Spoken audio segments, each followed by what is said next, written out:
I want you to imagine going to the gym, signing up for membership, watching hours of fitness videos, reading about nutrition, and even memorize workout routines, but never actually lifting a single weight. You wouldn't expect your body to change, right? Yet, this is how many of us approach spiritual growth. We read the Bible, listen to sermons, highlight verses, and take detailed notes. But when it comes to practicing what Jesus taught, we often stop short. We stop at knowing the right answers, feeling convicted, or being inspired in a moment. We nod in agreement during church, but go back to our usual habits during the week. We may even think that conviction equals change, but it doesn't. Information isn't transformation. Inspiration isn't growth. We stop short when we don't take the next step. Actually doing what Jesus said, living it out in daily life, in our relationships, in our reactions, in how we spend our time. Jesus didn't say you will become like your teacher by learning enough, but by being fully trained. That word trained refers to a steady practice of discipline. In other words, it's not about one-time effort or random burst of motivation. It's about consistent actions repeated over time that shapes who you become. Like an apprentice who learns not by lectures, but by watching, doing, and repeating. Following Jesus isn't about gathering more facts. It's about becoming more like Him in everyday life. And becoming takes time, effort, and habits. In this message, we're going to rethink how growth really happens.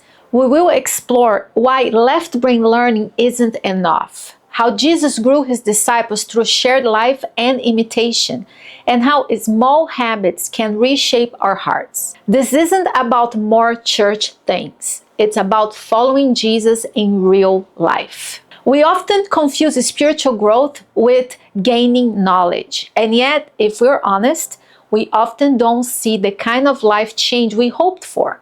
We still fall into the same patterns, react the same way under stress, and struggle with the same sins. Why? Our churches often lean on teachings and content, good for learning, but not enough to reshape our reactions, our relationships. But the right side of your brain is where attachment and emotional responses and identity are formed. It's where you learn who you are, how to relate to others, and how to live out what you live. That means a fully discipleship-focused life must include both sides of the brain.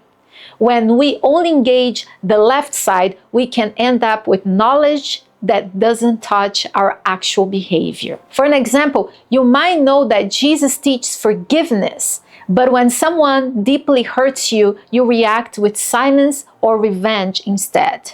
Why? Because what shapes our real-time reaction is not just what we know, it's what we practice, what we experienced, and what we've emotionally absorbed over time.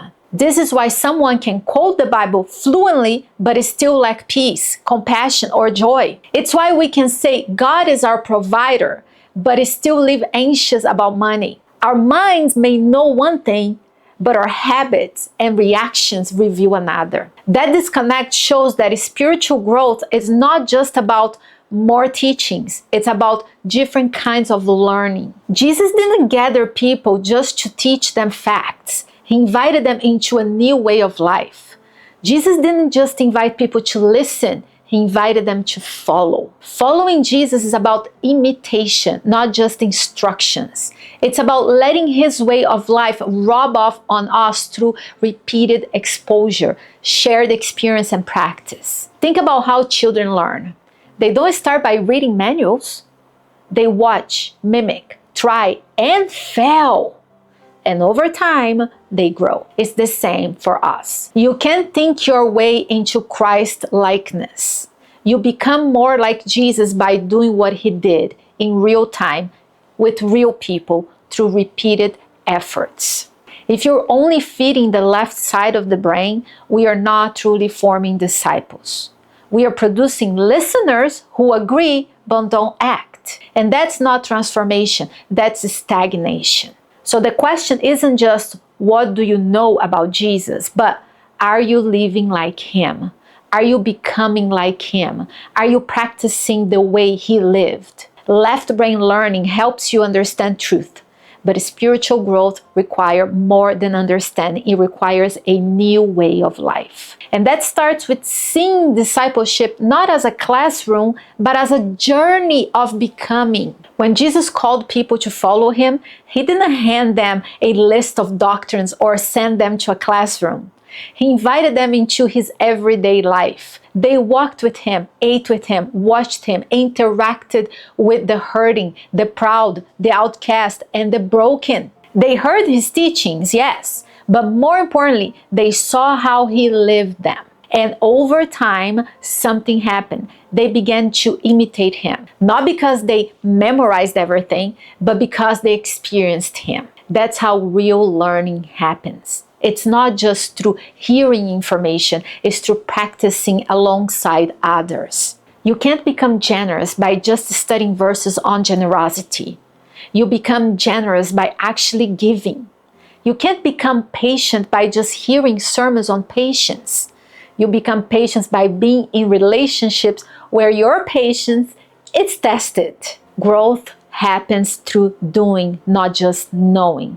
Jesus said, everyone who is fully trained will be like their teacher. Fully trained doesn't mean just mentally prepared. It means shaped by long-term exposure, consistent practice, and close imitation. That's why Jesus used the model of apprenticeship, not lectures. Disciples didn't just sit and listen, they participated, and they didn't do it alone. They were in community. They saw each other's flaw. They encouraged one another. They corrected each other. They carried one another's burdens. That sense of belonging was essential to their growth. The church was never meant to be an audience. It was always meant to be a spiritual family where people grew together by living life with Jesus at the center. In today's culture, we often separate learning from belonging. We attend church service, sit quietly, take notes, and leave. But in Jesus' model, spiritual growth happens when you're close enough to see someone's example and humble enough to let others see yours. This is where the church needs to shift. Discipleship isn't a program. It's a way of life. It's showing up again and again to spaces where you are known, challenged, and encouraged. You grow by doing life with people who are also trying to follow Jesus. The early church practiced this. In Acts 2, we see a group of believers who were devoted to teachings, yes, but also to fellowship, meals, prayers, and meeting one another's needs. This wasn't a once-a-week experience. It was an everyday reality. Their lives were woven together, and through that shared life, they became more like Jesus. When we see someone forgive an enemy, not just preach about it, that changes you. When you see someone worship in pain, not just talk about trusting God, that impacts you. And when someone walks you through your doubts instead of judging you for having them, that strengthens your faith. Belonging is not just a nice bonus to your spiritual life. It's the environment where real transformation takes place. You learn how to live like Jesus by watching others do it and by letting others walk with you as well. You grow by practicing, by failing, and by trying again. Not alone, but together. So if you feel stuck in your walk with God, maybe the next step isn't more study. Maybe it's joining a group, serve with others, being honest about your struggles, or inviting someone to show you how they pray, serve, or love people well. Because we become like the people we are closest to. And if those people are following Jesus, they will help you follow him too. Discipleship isn't something you master on your own. It's something you live out in relationship. And you were never meant to do it alone. When most people think about spiritual growth, they imagine dramatic encounters, mountaintop mountains, and powerful sermon, a worship night that leaves you in tears. Those moments matter, but they don't shape your character. The truth is, Who you are becoming is mostly formed by what you do every day, your habits. Whether or not you realize it, we become what we practice, intentionally or not. That's why your daily routines matter. Your phone habits, your eating patterns, your reactions to stress, this all shape your emotional and spiritual life. This is why Jesus focused on daily rhythms. He showed them how to live. He withdrew to pray often. He rested. He ate with people. He quoted scriptures in daily situations. These weren't one-time events. They were habits. And over time, those practices shaped the disciples to become like him. They were learning through imitation and repetition, training the heart, not just the mind. Spiritual disciplines are not about earning God's favor. They are about building a life that is open to His presence. Think of them as pathways. Each time you walk the path, it gets easier. And when your heart knows the path, your reactions begin to change. That's what discipleship is. Let's walk through 3 habits that can reshape our spiritual life. Not just for the left brain learning, but for the whole life transformation. First, be with Jesus daily. Not check off a Bible reading plan or get through your prayer list. This is about relational presence. Take 5 minutes to sit in silence, to breathe deeply and remember you are loved. Read 1 verse and reflect, not to gain information, but to connect. The goal is not more knowledge, it's to feel seen, heard, and anchored in God's presence. This kind of stillness rewires your nervous system. It reminds your heart who you belong to. This is the part I struggle with the most. I'll be honest, I have a hard time being present, sitting in silence. I'm not speaking as someone who figured it out, but as someone is still learning. I wanted to take this step with you. Second, belong to a group where you can be real. This isn't just go to a Bible study. It's letting yourself be known. Spiritual growth happens in community where you can bring your doubts, your sins, your celebrations, and still be loved. When you're part of a group that shares life, prays together, eats together, and stay consistent, it builds joy and emotional safety. That shapes your right brain. It gives you strength to trust, to heal, to become. Third, practice one thing Jesus said this week. Just one. Pick something simple and concrete. Maybe it's showing mercy to someone who frustrates you.